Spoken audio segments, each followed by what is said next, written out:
Hello, welcome back to our channel R learning classes. आज हम लोग करने वाले हैं सेट के ऊपर बेस्ड जो कुछ प्रॉब्लम्स है उनके बारे में बात, और हम करेंगे कुछ प्रैक्टिकल प्रॉब्लम जो कि आपकी कई बार रीजनिंग या एप्टीट्यूड में भी आ जाती हैं और कई बार आपको मैथ्स में भी देखने को मिलती है। ऑब्वियसली बात है कि मैथ्स में तो आपको मिलेंगी, चाहे आप 11th के स्टूडेंट हो या फिर आप क्या कहते हैं 11th क्लास की मैथ्स जहां पूछी जा रही हो वहां के स्टूडेंट हो। ठीक है, तो चलिए देखते हैं। तो चलिए हम लोग पहली प्रॉब्लम देखते हैं अपने सेट्स में। तो यहां पे आपके पास एक प्रॉब्लम है b माइनस ए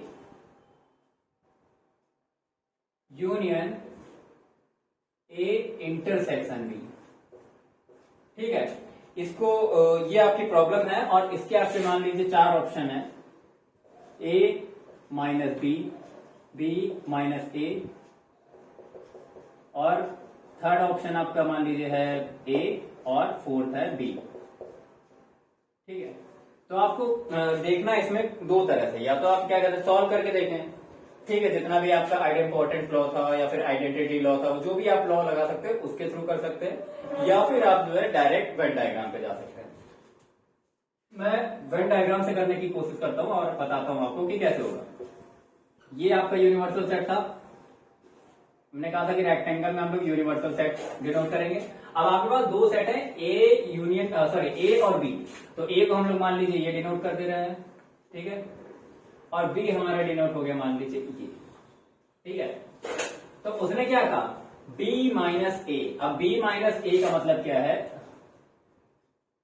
ये हमारा b सेट है। हमने कहा था b माइनस ए। अब ये वाला पोर्शन क्या है, ये वाला तो ऐसा पोर्शन है जो दोनों में कॉमन है। ठीक है, ये दोनों में कॉमन है। तो हमने कहा था कि b माइनस ए में या a माइनस बी में हम जो है उस सेट को लेते हैं जो पहले लिखा हो। तो यहां पे हमारा पहले b लिखा है, तो अब b माइनस ए, b में से a के एलिमेंट सब्ट्रैक्ट कर देंगे। तो a के कौन से एलिमेंट है, ये वाले हैं, तो ये सब्ट्रैक्ट कर देंगे। तो b माइनस ए हमारा सेडेड पोर्शन हो जाएगा इतना। ठीक है, उसके बाद उसने बोला है a intersection b union a intersection b। अब a इंटरसेक्शन b क्या है, ये है। ठीक है, तो a इंटरसेक्शन b वाला पोर्शन ये है। तो b minus A union a intersection b, अगर इस पूरे का हम यूनियन ले लें, मतलब यूनियन का मतलब क्या होता है, सारे एलिमेंट ले लें, तो क्या होगा, ये पूरा सेट आ जाएगा। तो जब यूनियन लिया तो हमारे पास पूरा सेट आ गया, और कौन सा पोर्शन है इस समय सेटेड, b है, तो हमारा आंसर क्या हो जाएगा, b हो जाएगा। कितना सिंपल सा क्वेश्चन था। ठीक है, इसी तरह आपको हमने ये बताया था कि अगर a माइनस बी होता तो क्या होगा, हम सिर्फ a के एलिमेंट लेंगे, a के वो एलिमेंट जो b में ना हो। ठीक है, देखिए अब हमारे पास एक क्वेश्चन है, टोटल किसी क्लास में 40 स्टूडेंट है। ठीक है, और 40 स्टूडेंट में 20 ऐसे हैं जिनके पास मैथ्स है। ठीक है, मैथ्स है, केवल आप स्टेटमेंट देखिए, और 15 ऐसे स्टूडेंट हैं जिनके पास मैथ्स है पर बायोलॉजी नहीं है। ठीक है, average student should choose maths, biology और बोथ। ठीक है, मतलब हर स्टूडेंट को या तो मैथ लेना, या तो बायोलॉजी लेना, या तो दोनों ले सकता है। ठीक है, तो यहाँ पे आपको पहला क्वेश्चन निकालना है कि चूज बोथ, कितने ऐसे स्टूडेंट हैं जिन्होंने दोनों चूज किया है। ठीक है, और कितने ऐसे स्टूडेंट जिन्होंने केवल बायोलॉजी लिया है। ठीक है, केवल बायोलॉजी लिया है। तो अब यहाँ पे आप एक चीज देख सकते हैं कि या तो आप इसको कार्डिनैलिटी वाले मेथड से करें तो वो लॉन्ग जाएगा, या फिर आप इसको वेन डायग्राम के हिसाब से करें। तो वेन डायग्राम हम बना लेते हैं। मान लीजिए ये हमारे दो सर्कल है, ठीक है, दो सेट है मतलब। अब उसने क्या बोला कि 40 स्टूडेंट है टोटल, मतलब इन दोनों में मिला के टोटल 40 स्टूडेंट्स होने चाहिए। 20 है मैथ्स वाले, जिसमें 15 मैथ्स है, बायोलॉजी नहीं है। तो हम ये कर देते हैं मैथ्स का, ये कर देते हैं बायोलॉजी का। तो 15 मैथ्स वाले हैं, ये हो गए 15, और उसने कहा कि टोटल कितने स्टूडेंट है, 20 है मैथ्स के। तो ये क्या हो जाएगा, ये 5 हो जाएगा आपका, क्योंकि टोटल एम में कितने हैं 20, तो 5 ये हो जाएंगे। अब यहाँ के हिसाब से आपके मैथ्स के कितने स्टूडेंट बन गए, 20 हो गए। ठीक है, अब उसके बाद उसने बोला कि जिन्होंने दोनों चूज किया है। ठीक है, जिन्होंने दोनों चूज किया है, तो यहाँ पे आपके 5 ही ऐसे बच्चे बच रहे हैं जो दोनों चूज कर रहे हैं। ठीक है, बाकी बचे बायोलॉजी वाले, ये वाले, तो ये कितने हो गए जिन्होंने केवल बायोलॉजी चूज किया है। 40 में से आप 15, 5, 20 माइनस कर देंगे तो कितना आ जाएगा, यहाँ 20 आ जाएंगे। ठीक है, तो 20 स्टूडेंट ऐसे हो जाएंगे जो कि बायोलॉजी चूज किए। आसान था। तो देखिए अब हमारे पास क्वेश्चन है कि टोटल 60 बंदे हैं, ठीक है, उसमें से 27 ऐसे जो कोल्ड ड्रिंक लाइक करते हैं और 42 ऐसे जो हॉट ड्रिंक लाइक करते हैं। हॉट ड्रिंक में आपका टी दे दिया उन्होंने, कोल्ड ड्रिंक दे दिया कॉफी, ठीक है, तो मतलब cold coffee. How many like both coffee and T, दोनों लाइक करते हैं। अब इसको वेन डायग्राम से करेंगे तो बहुत आसानी से हो जाएगा, लेकिन अब हम लोग वेन डायग्राम से कर चुके तो हम लोग अब कार्डिनलिटी वाला मेथड यूज करते हैं, ठीक है। तो आपका ये वाला कार्डिनलिटी वाला आपका जो लॉ था या फिर आइडेंटिटी थी वो आपकी यूज होगी, ठीक है, अलजेब्रिक में। तो अब इस तरीके से करते हैं। तो उसने बोला कोल्ड ड्रिंक और हॉट ड्रिंक, तो मान लेते हैं हम इसको सी से बोलते हैं और इसको एस से डिनोट करते हैं, ठीक है। तो यहाँ पे आपके पास टोटल बंदे दिए गए 60, तो हम यहाँ पे क्या कर लेते हैं, पहले एन मतलब टोटल क्या होगा हमारा ए यूनियन बी हो जाएगा, तो यहाँ पे हम लिख लेंगे 60।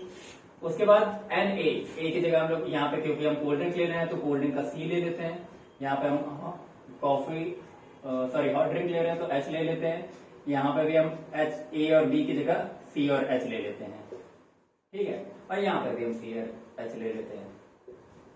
तो देखिए ये कॉमन बंदे होते हैं, ठीक है, जो कॉफी और हॉट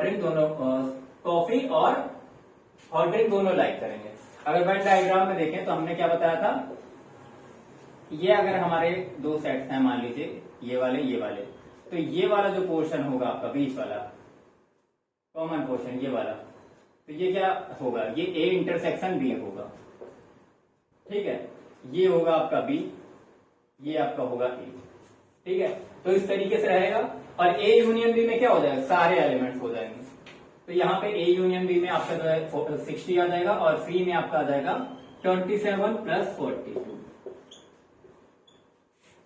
अगर आप सीधे सीधे जोड़ के देखेंगे तो ऐसा नहीं कि ये केवल कोल्ड ड्रिंक वाले हैं, ये कोल्ड ड्रिंक वाले हैं जो कोल्ड ड्रिंक पीते ही पीती है।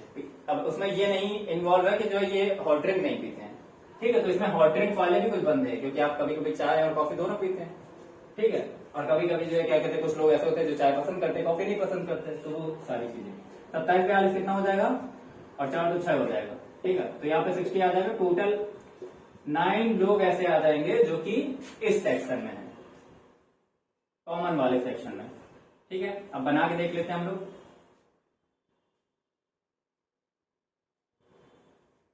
अब देखिए ये क्वेश्चन तो हम लोगों ने कर लिया कि यहाँ पे आ गया आपका 9, ठीक है। अब 27 में से 9 सब्ट्रैक्ट कर देंगे, 42 में से 9 सब्ट्रैक्ट कर देंगे, तो हमें मिल जाएंगे किसके, 27 हमारे थे कोल्ड ड्रिंक वाले। तो अगर हम इसको सी दे रहे हैं, इसको हम दे रहे हैं एच, तो यहाँ पे आपका आ जाएगा 27 में से 9 माइनस करेंगे तो 18 आ जाएगा, और यहाँ पे अगर आपका आएगा तो आएगा 33, ठीक है। तो इस तरीके से आपका आ जाएगा। अगर उसने ये पूछ लिया कि कितने ऐसे लोग हैं जो कि कोल्ड ड्रिंक पसंद करते हैं पर हॉट ड्रिंक पसंद नहीं करते हैं, मतलब कॉफी पसंद कर रहे हैं बट टी पसंद नहीं कर रहे हैं, तो वो कितने लोग आ जाएंगे, वो आ जाएंगे 3 लोग, ठीक है। अगर उसने ये बोल दिया कि कितने लोग ऐसे हैं जो कि टी पसंद करते हैं और कोल्ड ड्रिंक नहीं, तो वो कितने लोग आ जाएंगे 33। इसके बाद अगर उसने ये बोल दिया कि जो है हमारे पास टोटल लोग कुछ ज्यादा है, मान लीजिए 60 की जगह उसने कुछ और बोल दिया, ठीक है, कुछ ऐसे लोग दे दिए उसने यहाँ पे, मान लीजिए 75 अगर दे देता, ठीक है, तो उस केस में यहाँ पे यूनिवर्सल सेट का भी एक कॉन्सेप्ट आ जाता, ठीक है। मान लीजिए उसने एक यूनिवर्सल सेट दे दिया कि एक ऐसी जगह है जहाँ पे 75 लोग हैं जिसमें से 60 लोग कुछ ना कुछ पसंद करते हैं, ठीक है। तो कितने लोग ऐसे जो कुछ पसंद नहीं करते, तो टोटल 75 में से कितने माइनस हो जाएंगे आपके 18 9 33, ये तीनों माइनस हो जाएंगे, मतलब 60 माइनस हो जाएंगे, तो बचेगा कितना 15 लोग, ठीक है। तो 15 लोग ऐसे बन जाएंगे जो कि बाहर रहेंगे, इस यूनिवर्सल सेट में रहेंगे बट इस सेट में नहीं आएंगे। तो इस तरह का आप लोग डायग्राम रिप्रेजेंटेशन करेंगे, ठीक है। आगे देखते हैं, तो चलिए देखते हैं अब हम लोग अपनी अगली प्रॉब्लम। तो टोटल हमारे पास इस बार 175 स्टूडेंट्स हैं, जिसमें मैथ्स ऑप्ट करने वाले 100 हैं, फिजिक्स ऑप्ट करने वाले 70 हैं, केमिस्ट्री ऑप्ट करने वाले 46 है। तीनों का ऐड करके देखेंगे 175 से कहीं ऊपर चला जाएगा, ठीक है। तो वो उसका क्या मैटर है वो आपको पता चल ही गया होगा करते करते। अब देखते हैं आगे। ऐसे स्टूडेंट जिन्होंने मैथ के साथ फिजिक्स ले रखा है 30 है, फिजिक्स के साथ केमिस्ट्री दोनों लिया है, फिजिक्स और केमिस्ट्री वो है 23। मैथ्स और केमिस्ट्री लेने वाले कितने हैं 28। मैथ्स फिजिक्स केमिस्ट्री लेने वाले कितने बंदे हैं 18 है।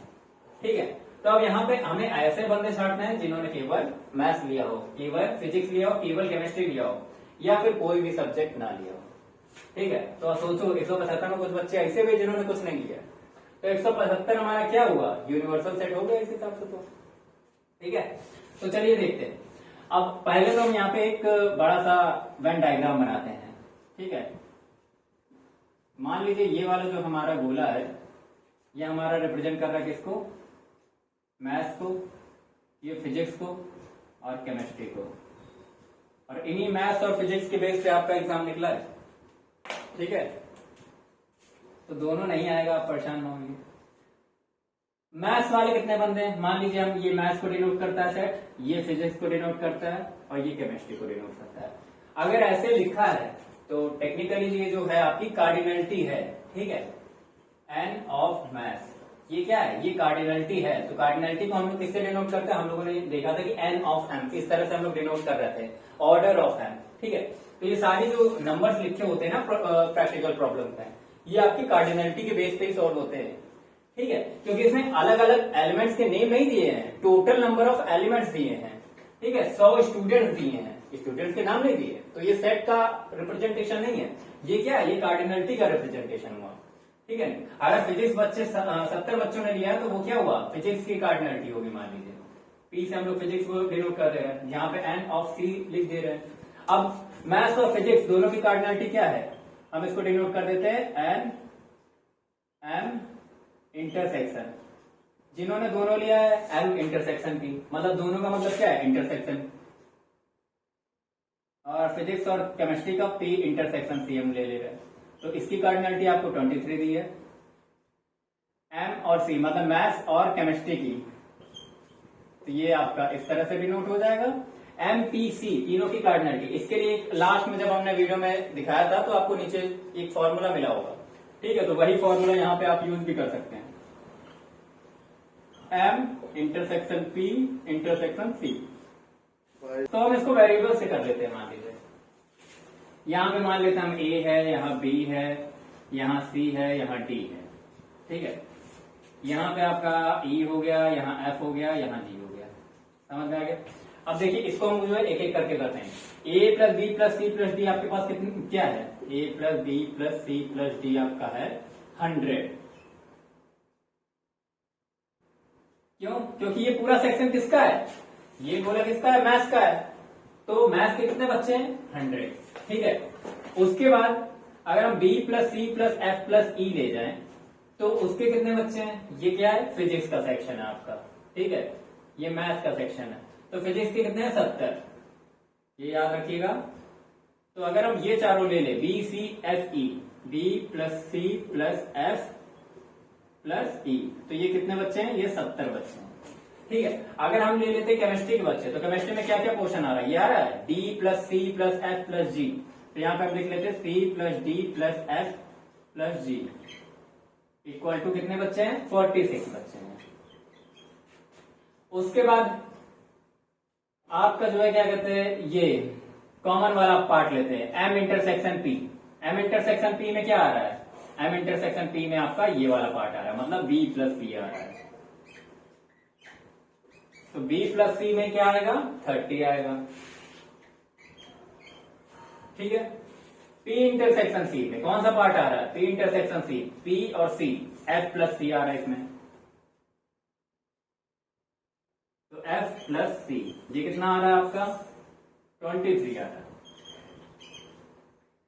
है। एम और सी का इंटरसेक्शन सी प्लस डी, ये कितना आ रहा है आपका, ये आ रहा है आपका 28।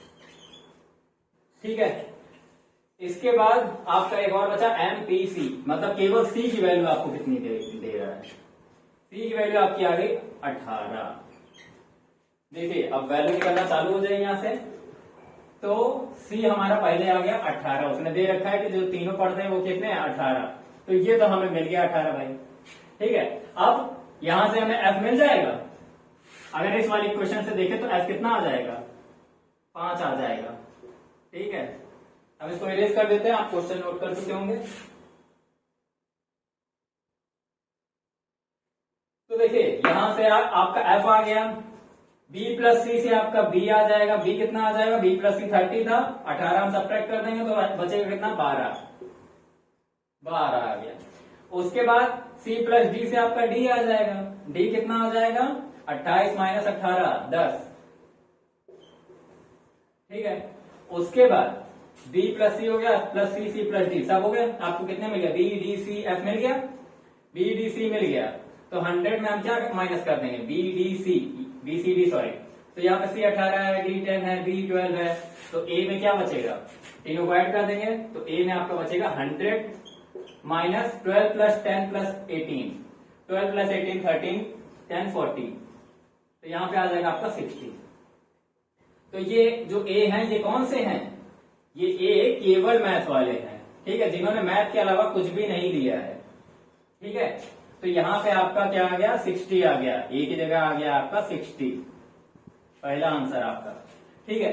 अब फिजिक्स की बात करें, E निकालना है तो क्या करेंगे, बी सी एफ में से अगर हम E निकालेंगे इस इक्वेशन से तो B plus C plus F, B क्या है, B है हमारा 12, C है हमारा 18, फिर से 30 हो गया और प्लस F 35, तो 70 में से अगर 35 माइनस कर देंगे तो हमारा बचेगा क्या 35।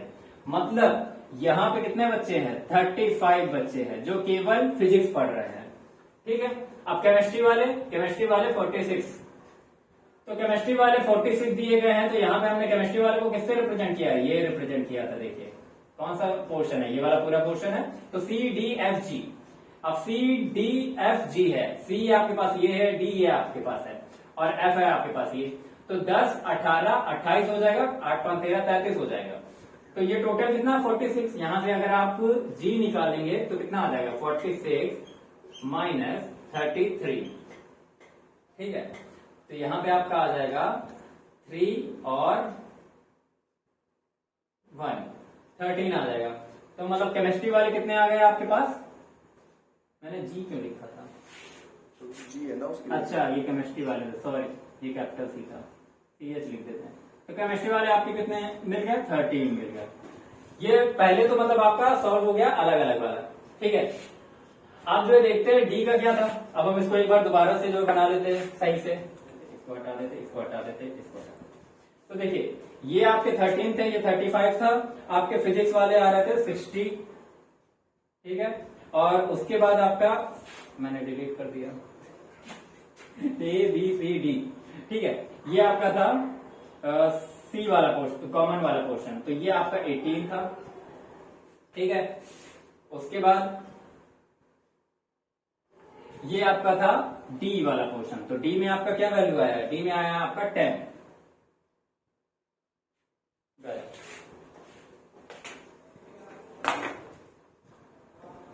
डी में आपकी वैल्यू आती है 10, ठीक है।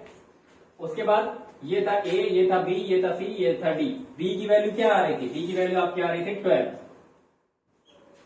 और अब बचा आपका ये वाला पोर्शन, तो ये क्या पोर्शन बचा है, कौन सी वैल्यू बच गई बताइए, A B C D E F G. F क्या आ रहा था आपका, एफ आ रहा था 5, तो ये आ गया आपका 5, ठीक है। अब उसने बोला टोटल बच्चे 175 थे और आपको फाइंड क्या करना है कि वो बच्चे जिन्होंने कुछ भी ऑप्ट नहीं किया, तो सिंपल क्या करेंगे, सबको ऐड कर लेंगे और 175 से सब्ट्रैक्ट कर देंगे। सबको ऐड करिए, यहाँ पे आपका है 18 12 30 60 30 90 10 100, ये तो 100 हो गया, चलिए ये तो हमें पता ही है 100 है, ठीक है। उसके बाद 35 5 40 140 हो गया, और 13 कितना हो गया 153, मतलब 153। अगर कुछ गलत हो जाए तो आप समझ लीजिएगा, सारे नंबर्स को ऐड करके टोटल बच्चे हमारे थे 175, तो 175 से माइनस कर देना है बस। 17 में 15 गया 2, 5 में 3 गया 2, 22 बच्चे, ठीक है। तो 22 बच्चे ऐसे हैं जिन्होंने कोई भी सब्जेक्ट नहीं लिया है, ठीक है। तो ये 22 बच्चे कहाँ जाएंगे, एक रेक्टेंगुलर जो बॉक्स है उसके अंदर ये 22 बच्चे रिप्रेजेंट होंगे, यहाँ पे कहीं 22 होंगे जिन्होंने कुछ भी नहीं लिया है। तो आपका ये क्वेश्चन होता है, ठीक है। इस टाइप के आपके क्वेश्चन आते हैं। आगे हम लोग स्टार्ट करेंगे आपके पोल के हिसाब से, जो भी आप सजेस्ट करेंगे टॉपिक, वो वाला टॉपिक, ठीक है। वैसे रिलेशन एंड फंक्शन ज्यादा बेटर रहेगा, फिर भी देखते हैं। नेक्स्ट वीडियो के लिए इंतजार करिए और पढ़ते रहिए, प्रॉब्लम सॉल्व करिए, प्रैक्टिस करते रहिए। जय हिंद।